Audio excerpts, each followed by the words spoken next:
What is the look of Uruguay? It meets the eye placidly, comfortably, as if it were made partly of Ohio, partly of our western cattle and sheep country. Nothing spectacular. The other countries of South America have all the mountains, all the deserts, all the jungles. Uruguay has none of these, but nearly all of its land is useful. Southeast of Miami, Florida, about 5,000 miles, lies Uruguay. It is only 1/4 larger than Florida. It is the smallest of all the South American countries. It is wedged in between two big neighbors, Brazil to the north and Argentina to the south and west. The Uruguay River, the great arm of the sea called the Rio de la Plata, separate Uruguay from Argentina. And on the shore of the Plata is Montevideo, Uruguay's capital. It is one of the world's great seaports.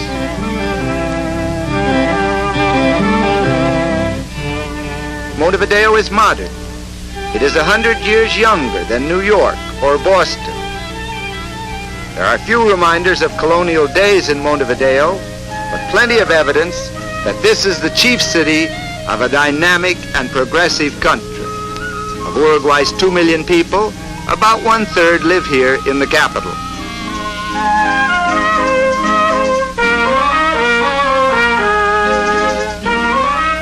Montevideo is modern, but one old tradition thrives. Each year there is a gathering of La Criolla Society to pay tribute to that key man in Uruguay's past and present, the gaucho, the cowboy.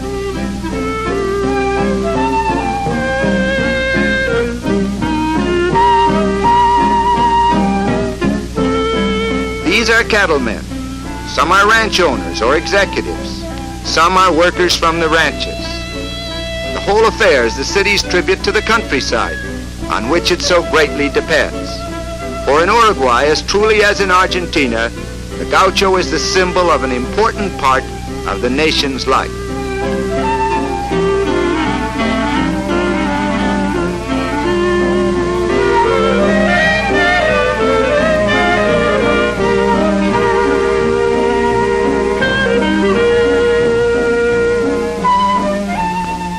Another symbol, La Carreta, Montevideo's tribute to Uruguay's pioneers. From Spain and Italy they came and drove their covered wagons into the back country along the Plata. They came with their goods, their families, and with their love of the soil. Today their descendants are still working these pleasant farmlands.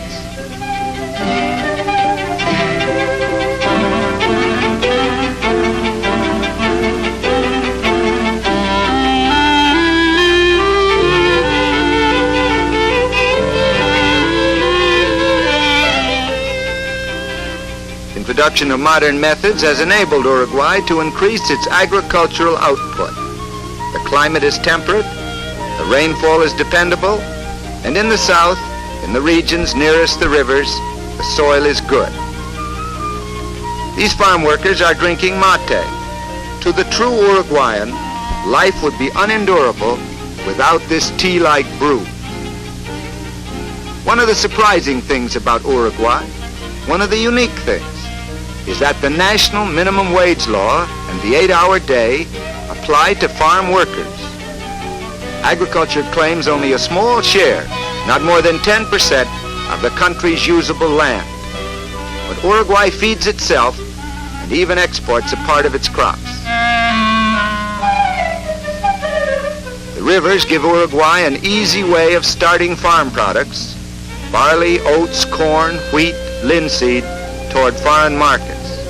But the total is small compared to the export of wool, meats, and hides.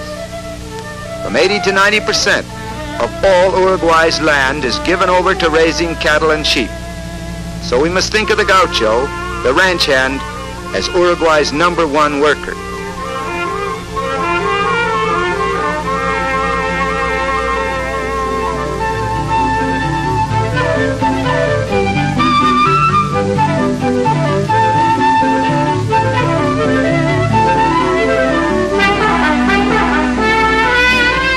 cowboy of Texas or Wyoming has his equal anywhere, it is here in the South American cattle country. The gauchos have a long record, too, for there have been cattle on the plains of Uruguay for hundreds of years.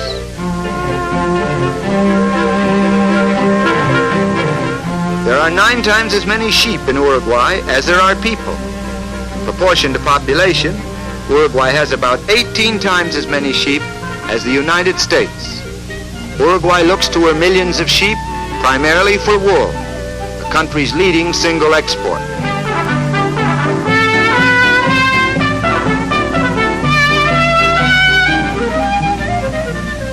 The state-controlled school system reaches every child, even those in the rural areas. Education is free, and it is also compulsory. The government furnishes free textbooks. Later on, these youngsters can go on to secondary school, college, and university, all free, for Uruguay pays the cost of training its lawyers and doctors, its engineers and architects. There is less illiteracy in Uruguay than in any other country south of the United States.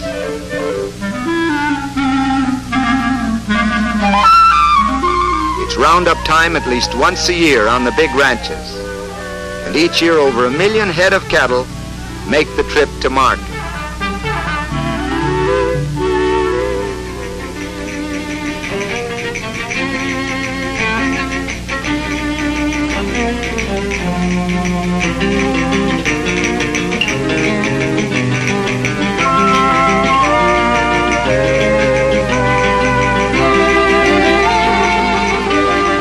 On the outskirts of Montevideo is the largest cattle market in the world. Unlike our stockyards, there are no fenced-in enclosures.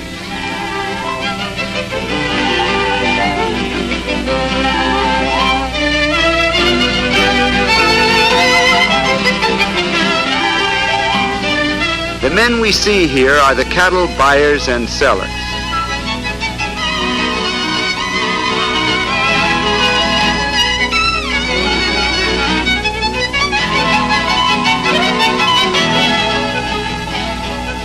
The leaner animals go to the saladero, where their meat is salted.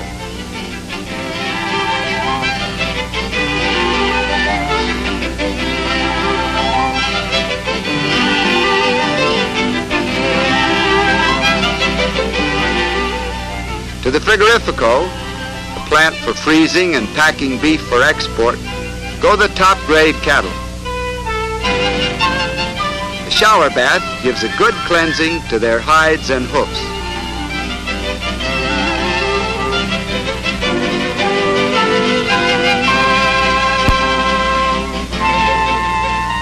So here in full swing is Uruguay's other major industry.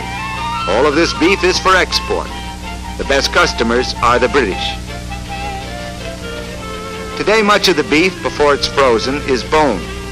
This saves a lot of cargo space. The bones and other waste products will be ground up and exported as chicken feed and fertilizer.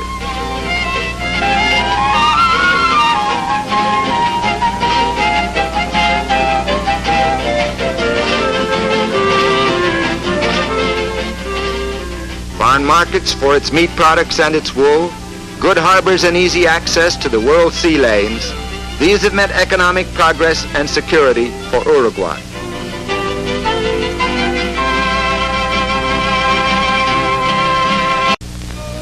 Uruguay's beaches are among the finest in South America. By national law, every Uruguayan is entitled to 2 weeks vacation each year with pay. And a lot of these vacations are spent on the shore. Besides, thousands come here every summer from Argentina.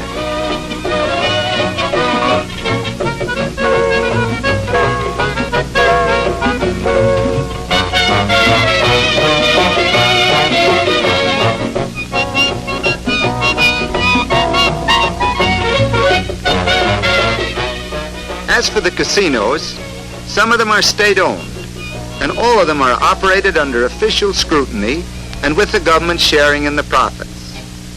State share is turned back into public benefits. In the long run, the real winners are the common folk, the Uruguayan people.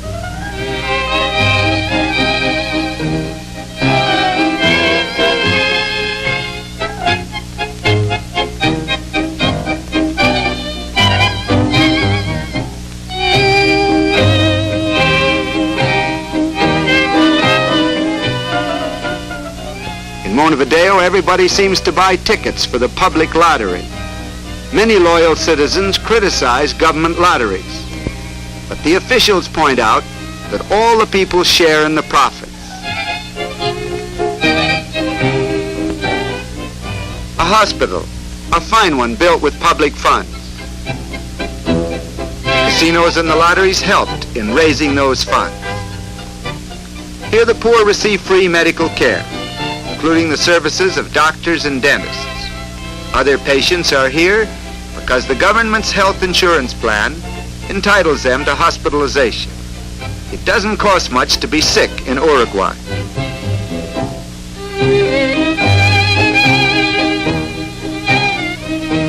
The state-owned banks control all banking throughout the country. Government banks handle nationwide business in insurance, which is a government monopoly, in mortgages, housing, social security, pensions, and other forms of financing public welfare, as well as in straight banking. The whole system, utopian though it is taken for granted by the Uruguayans. Very few people are rich, very few are poor. There is little unemployment, and anybody can retire at 60 with a pension. A state-owned theater, a state-owned hotel, the headquarters of the government's unemployment insurance and pension administration.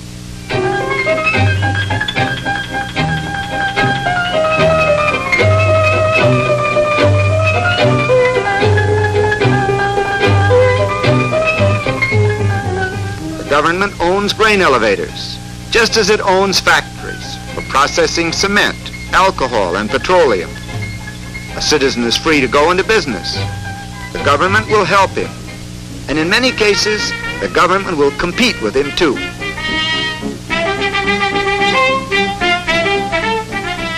Uruguay is well supplied with railroads. Some of the roads are British owned, and some are owned and operated by the state, which has provided its lines with streamlined diesel trains.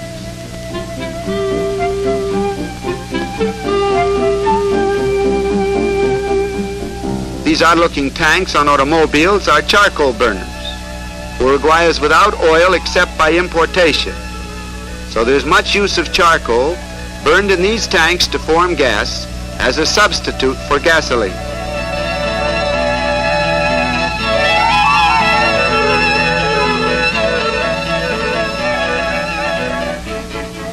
Lack of coal and oil has forced the use of wood as fuel in factories, as in this paper mill.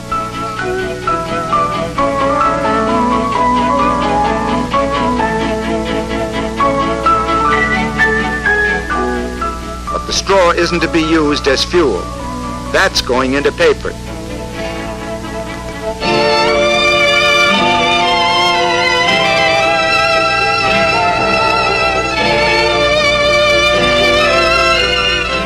Factories like this will increase in number when more motive power is available.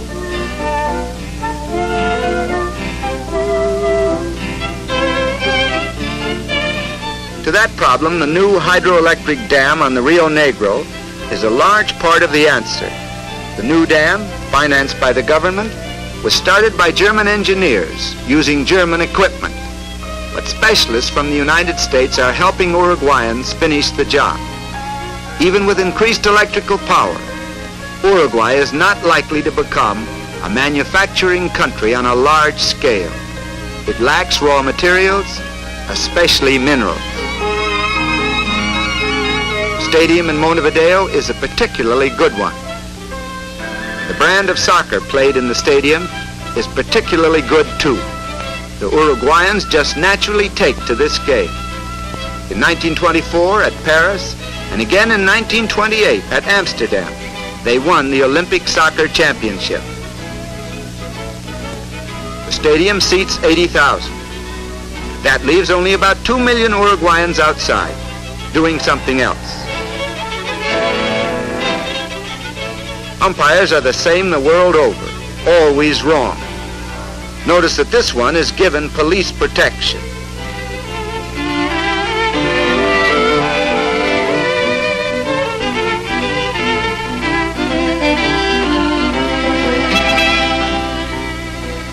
The crowd is much like a baseball crowd in the United States. One reason why a visitor from the States feels at home in Uruguay. The fundamental and important reason for that feeling is that Uruguay has a large middle class.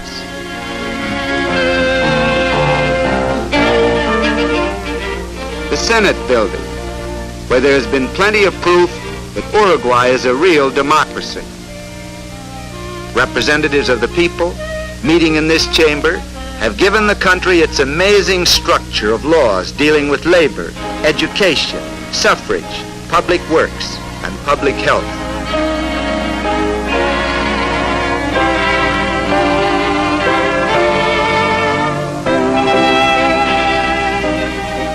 Note that some of the senators are women.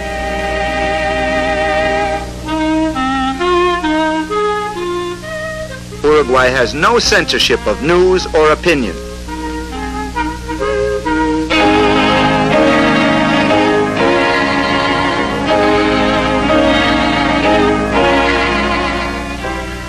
There is complete freedom of speech, a right which is often strenuously exercised here in the Senate.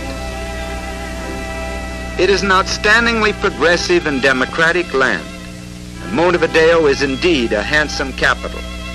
But in spite of modern skyscrapers and magnificent boulevards, Uruguayans know that the strength of their country has its roots in the soil and pastures of the interior. La República Oriental del Uruguay, to give it the full and official name, is wide, sunlit, and productive. The gauchos and sheep herders are important citizens of one of the most likable of all countries.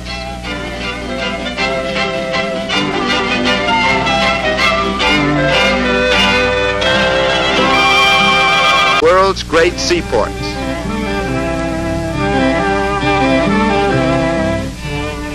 Montevideo is modern.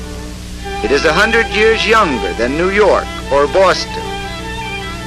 There are few reminders of colonial days in Montevideo, but plenty of evidence that this is the chief city of a dynamic and progressive country. Of Uruguay's 2 million people, about 1/3 live here in the capital.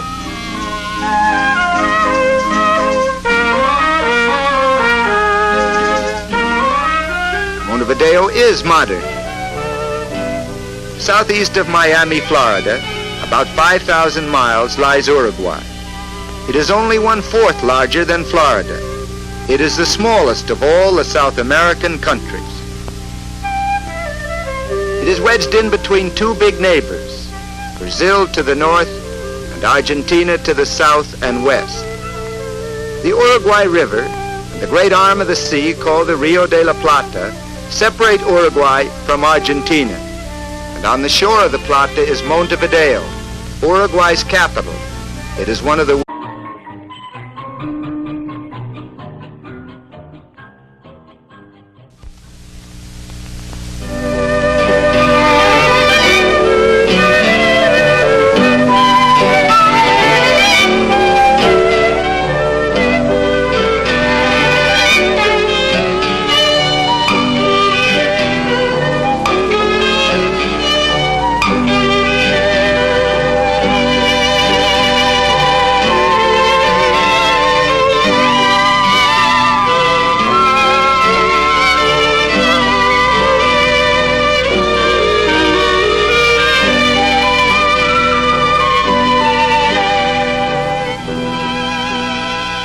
What is the look of Uruguay? It meets the eye placidly, comfortably, as if it were made partly of Ohio, partly of our western cattle and sheep country. Nothing spectacular. The other countries of South America have all the mountains, all the deserts, all the jungles. Uruguay has none of these, but nearly all of its land is useful. But one old tradition thrives. Each year there is a gathering of La Criolla Society to pay tribute to that key man in Uruguay's past and present, the gaucho, the cowboy.